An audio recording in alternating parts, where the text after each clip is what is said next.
देखिए, आपके 12वीं क्लास में ये मैथ के सब्जेक्ट में ये आव्यूह मैट्रिसेस यानी इसको मैट्रिक्स भी कहते हैं, आपके परीक्षा में पूछे जाते हैं। इसमें से बहुत से सवाल आते हैं और अलग अलग प्रकार के तरीक़ों से सवाल इसके हल होते हैं। इसमें हम लोग पढ़ेंगे और ख़ासकर 12वीं के बच्चे जो बोर्ड में जाने वाले हैं उनको तो इस पर पूरा ध्यान देना पड़ेगा। अगर ध्यान नहीं देंगे तो फिर गड़बड़ हो जाएगा आपका बोर्ड में। तो इसलिए देखिए, जितना आपको पढ़ाया जाएगा पूरे ध्यान से पढ़िएगा, ठीक है। अभी हम स्टार्ट कर रहे हैं, आज इसके बारे में परिचय दे देते हैं। अगले वीडियो में हम आपसे मिलेंगे, उसमें आपको एक एक करके सवाल और थ्योरी बताए जाएंगे और उस पर आप हल करते जाइएगा और आपको अच्छे नंबर बोर्ड में मिलेंगे अगर तैयारी करते हैं। तो रेगुलर वाला वीडियो देखना है मेरा, जैसे कि इस पर जितने वीडियो आएंगे आपको देखना है तो एक बार इसको सब्सक्राइब कर लीजिएगा चैनल को, ताकि आपके पास मेरा वीडियो पहुंच सके और आप देख सकें, ठीक है। तो देखो, सबसे बड़ी चीज़ है कि बोर्ड परीक्षाओं की तैयारी करने के लिए आपको समय निकालना पड़ेगा, यानी कि आपको अपना समय पढ़ाई पर लगाना पड़ेगा। थोड़े आवारागर्दी छोड़ने पड़ेंगे, बेकार का घूमना छोड़ना पड़ेगा, गलत दोस्तों के साथ समय बर्बाद कर रहे हैं तो उसको छोड़ना पड़ेगा और पढ़ाई पे ध्यान देना पड़ेगा। क्योंकि आप एक जिम्मेदार स्टूडेंट हैं तो अपने वर्क को करिए, बोर्ड में जाइए, अच्छे नंबर लाइए और अपने ताकत को दिखाइए, ठीक है। रिजल्ट ला करके, ताकत बाहों वाली ताकत नहीं, रिजल्ट ला करके, ठीक है। तो ये देखते हैं और समझते हैं, आज स्टार्ट करते हैं। देखिए, आव्यूह मैट्रिसेस इसको कहते हैं और इसकी परिभाषा हम आपको समझाते हैं। देखिए, यम n संख्याओं के एक निकाय को यम पंक्तियों तथा n स्तंभों में आयताकार सारणी यानी रेक्टेंगुलर अरे के रूप में व्यवस्थित करने को यम गुणे n क्रम या कोटि ऑर्डर का आव्यूह या यम गुणे n आव्यूह कहते हैं। ये यम गुणे n का मतलब क्या है ये समझिए। यम माने होता है पंक्ति, n माने होता है स्तंभ। तो यहाँ पे समझिएगा, इसका थोड़ा सा अलग अलग रूप में बताएंगे। यहाँ देखिए, जैसे इसका परिभाषा यम गुणे n, इसको आव्यूह कहते हैं, ऑर्डर क्रम में है। यानी कि देखिए, इसमें देखिए ध्यान से देखिएगा, ये जो आप लाइन देख रहे हैं ना ऐसे, ये पंक्ति कहलाती है। और जो ऐसे ऐसे क्रम से बना हुआ है, जैसे देखिए ये आपकी एक पंक्ति हो गई, ये दूसरी पंक्ति हो जाती। जैसे अगर ऐसे दिया हुआ है तो वो पंक्ति हो गई, ऐसे दिया हुआ तो वो दूसरी पंक्ति, ऐसे दे दो तीसरी पंक्ति। और अगर ऐसे दिया हुआ है, देखिए ऐसे अगर दिया हुआ है, ऐसे खड़ा समझिए, खड़ा वाला क्या है? स्तंभ है। खड़ा वाला ऐसे, जैसे 1 7 और भी कुछ होता है तो वो स्तंभ है। 3 - 2 ये स्तंभ है, 2 और 3 ये स्तंभ है। यानी ऐसे देखिएगा इस चीज़ को तो ये स्तंभ कहलाएगा, और इसी चीज़ को अगर ऐसे देखेंगे तो ये क्या कहलाएगा? पंक्ति कहलाएगा, ठीक है। अब उसी को, जैसे इसमें देखिए कौगो पंक्ति है, ध्यान से देखिए, 1 2 2 ठो पंक्ति है तो 2। यहाँ देखिए यम पंक्ति मतलब 2, और यहाँ पे देखिए स्तंभ कितना है? 1 2 3, तो ये हो गया 3। तो ये देखिए क्रम का आव्यूह, यानी 2 पंक्ति और 3 स्तंभ गुणा करेंगे तो इसका ये आव्यूह है, यानी 2 गुणे 3 क्रम का आव्यूह है। अब इसके नीचे देखते हैं, आव्यूह का क्रम या कोटि कैसे देखेंगे, वो कैसे है, क्या है? तो यहाँ देखिए, किसी भी आव्यूह का क्रम या कोटि तो होता ही है, तो उसको निकालने के लिए इसका प्रयोग करते हैं।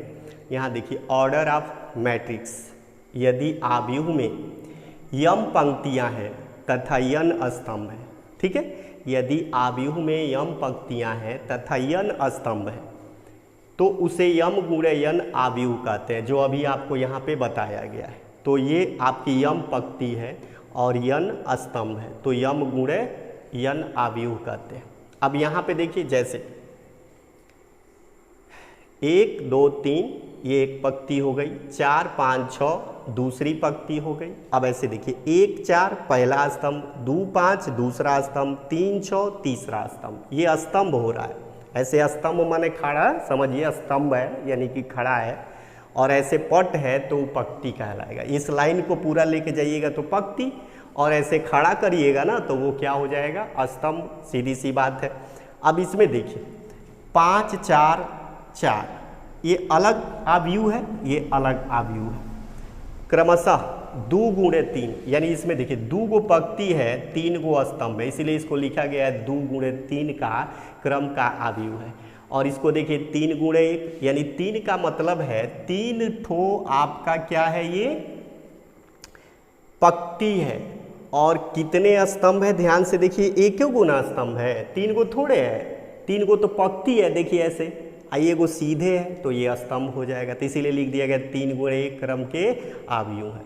अब उसके नीचे आते हैं, देखिए यहाँ लिखा हुआ है आव्यूह के तत्व, यानी elements of matrix, elements of matrix, यानी इसको देखिए, यानी ये सबसे महत्वपूर्ण है, आपको ये समझना सबसे जरूरी, क्योंकि आगे यही सब आएगा, बहुत ज़रूरी है। जैसे यहाँ देखिए A1 1, A1 2 ऐसे लिखने का बता रहा है कि ऐसे हम लोग क्या करते हैं, इसको तत्वों के रूप में निकालते हैं, यानी अलग अलग तत्व उसमें से निकाल लेते हैं। तत्व मतलब मान, इसका मान अलग अलग मान निकाल लेते हैं, को आव्यूह के तत्व कहते हैं। इसमें I और J, ये देखिए बार बार आने वाला है, I और J को इसका व्यापक तत्व कहते हैं, जो आईवी पंक्ति तथा जेवे स्तंभ में स्थित है। I को पंक्ति और J को स्तंभ, यानी कि आईवी पंक्ति में और जेवे स्तंभ में, आईवी पंक्ति में जेवे स्तंभ में स्थित है। किसी तत्व के निम्न अनुलग्न को लोअर सफिक्स, यहाँ ध्यान दीजिए, लोअर सफिक्स में पहला पंक्ति तथा दूसरा स्तंभ प्रदर्शित करता है। यानी यहाँ ये सफिक्स का मतलब क्या है, लोअर में, यहाँ देखिए आप ध्यान से, ये आपका आव्यूह है बना हुआ है, यहाँ लिखा हुआ देखिए A2 3, ठीक है। इसका मतलब क्या है कि ये I है और ये J है। I क्या दिखा रहा है, अभी बताए थे, पंक्ति, और J क्या बता रहा है, स्तंभ, यानी दूसरे पंक्ति के तीसरे स्तंभ में कौन सा संख्या है। तो यहाँ देखिए दूसरा पंक्ति ये हो गया और तीसरा स्तंभ ये हो गया, तो यहाँ देखिए क्या है, 6 है। फिर उसी प्रकार तीसरे पंक्ति के पहले स्तंभ में क्या है, तो यहाँ देखिए तीसरा पंक्ति कौन है, ध्यान से देखिए ये है, और पहला स्तंभ कौन है, यही ना होगा, इधर से गिनते, इधर से नहीं, पहला स्तंभ ये होगा, तो यहाँ देखिए 4 है ना, तो आपको 4 मिल गया।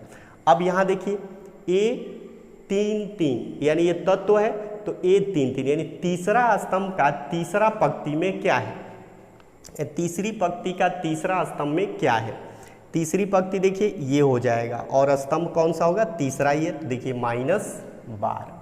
अगर आपसे ये पूछा जाता कि 8 का कौन सा तत्व है, तो यहाँ देखिए ये कौन सा पंक्ति है, प्रथम पंक्ति है, तो यहाँ 1 लिख देंगे, और कौन सा स्तंभ है, देखिए तीसरा है ना, तो यहाँ पे लिख देंगे तीसरा, यानी प्रथम पंक्ति का तीसरे स्तंभ में क्या होगा, 8 होगा, ठीक है। अगर आपसे पूछा जाए कि ये वाला 3 कहाँ पर होगा, तो आप देख रहे हैं कि कौन सी पंक्ति होगी, दूसरी पंक्ति होगी, ये 1 पंक्ति, ये 2 पंक्ति, ये 3 पंक्ति, तो दूसरी पंक्ति है 3, तो यहाँ दूसरी पंक्ति का कौन सा स्तंभ है, ध्यान से देखिए, पहला, तो दूसरी पंक्ति का पहला कितना हो गया, आप ध्यान से देखिए 3। अगर मान लीजिए हमें निकालना है ये वाला 8, तो आपको क्या करना होगा, जैसे ये कौन सा होगा, तो यहाँ ध्यान दीजिए 1 2 3, तीसरी पंक्ति है, यहाँ लिखेंगे तीसरी पंक्ति, और स्तंभ कौन सा है, ध्यान दीजिए 1 2, और ये हो गया आपका कितना, 8। तो ऐसे देखिए आप और भी मानों को निकाल सकते हैं। अब आप समझ गए होंगे कि I को कहेंगे पंक्ति और J को कहेंगे स्तंभ, यानी आईवे पंक्ति जेवे स्तंभ में वो तत्व, यानी वो अंक मौजूद है, ठीक है। तो इस तरह से हम मान निकालेंगे। अगर इसको आप घर पर कुछ देर रुक करके और बैठ करके पढ़ें और इसको बार बार मेरे वीडियो को समझें और देखें, तो ये बहुत महत्वपूर्ण है, यही जानना है, तभी आगे आपको समझ में आएगा आव्यूह, नहीं तो फिर बाद में चल के आपको दिक्कत होगी, यही सबसे महत्वपूर्ण होता है, ठीक है। तो अब अगले वीडियो में हम लोग कितने प्रकार के मैट्रिक्स होते हैं इसको पढ़ेंगे, यानी आव्यूह होते हैं, कैसे कैसे आव्यूह होते हैं, उनको कैसे कैसे हल करना होता है, तो एक एक करके हम लोग सीखते जाएंगे, और आपके पास बुक होगा, उसमें आप प्रैक्टिस करते जाइएगा, ठीक है। और भी मैं यहाँ होमवर्क आपको दे दूंगा, घर पे आप खुद करते रहेंगे, आंसर भी आपको बता दिया जाएगा, ठीक है। तो एक चीज़ ध्यान रखिएगा, जो लोग मेरे वीडियो को देख रहे हैं वो लोग मेरे चैनल को ज़रूर सब्सक्राइब कर लेंगे, और अपने दोस्तों को भी सब्सक्राइब करवा लेंगे, क्योंकि उनको भी फ़ायदा होगा और आपको भी फ़ायदा होने वाला है, क्योंकि बोर्ड परीक्षा बहुत नज़दीक है और आप अगर तैयारी से चूक जाएंगे तो फिर जीवन में बार बार ये समय नहीं मिलता है। तो इसीलिए एक बार मेरे चैनल को सब्सक्राइब कर लीजिए ताकि वीडियो आपके तक पहुंचती रहे। ठीक है, तो अगले वीडियो में फिर हम मिलेंगे।